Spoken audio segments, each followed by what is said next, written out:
Welcome to Straight Talk. I'm Jeff Cross, and today I'm pleased to welcome Dr. Paul Meechan. You're on the GBAC Scientific Advisory Board. You have some 30 years of experience in biosafety. I do. So tell us a little bit about what you're doing these days. Where do we find you work-wise? So I retired from CDC last year, where I was the head of safety before retiring.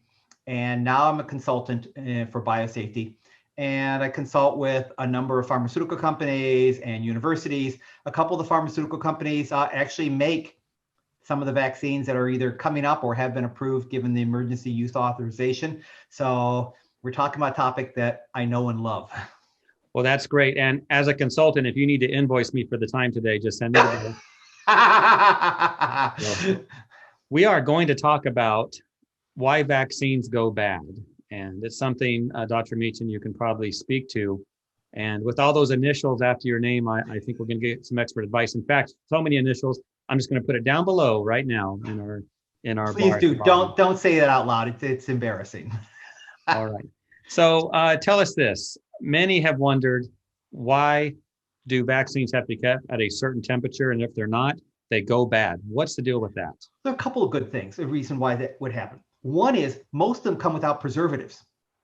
So if you put them out at room temperature, just like you wouldn't go and have potato salad after sitting out in the afternoon sun all day because you're worried about something growing in it, that's one of the reasons that you worry about vaccines and their shelf life at room temperature. The other thing is how they're made. So there are two types that are currently out there. One is like Moderna's and Pfizer's, which are fully synthetic. They actually manufacture the message, the RNA, that is the active part of the molecule.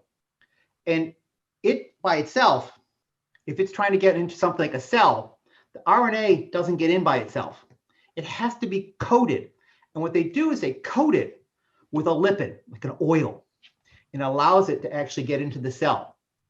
But that's not stable. And so it breaks down at room temperature. So they've got to keep it frozen.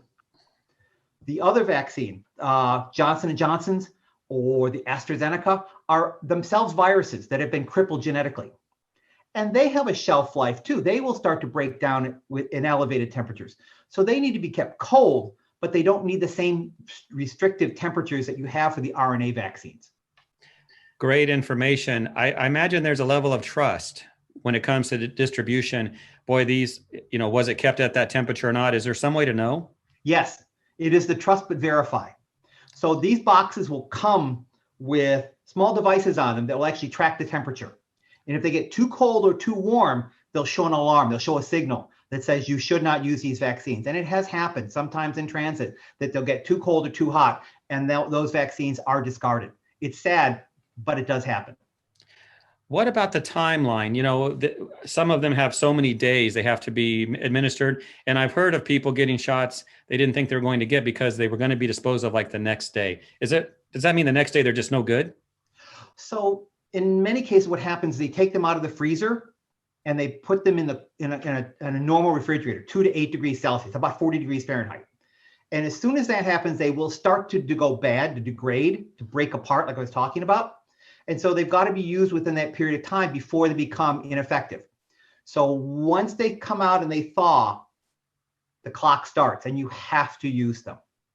All right. What about rural areas? Not just rural United States, but other countries where, it's really a challenge. It is really a challenge. Now, let's be honest. We have done this with a number of other vaccines. We've eradicated smallpox, and we had to be worried about maintaining the temperature of those vaccines. We're doing the same thing with polio.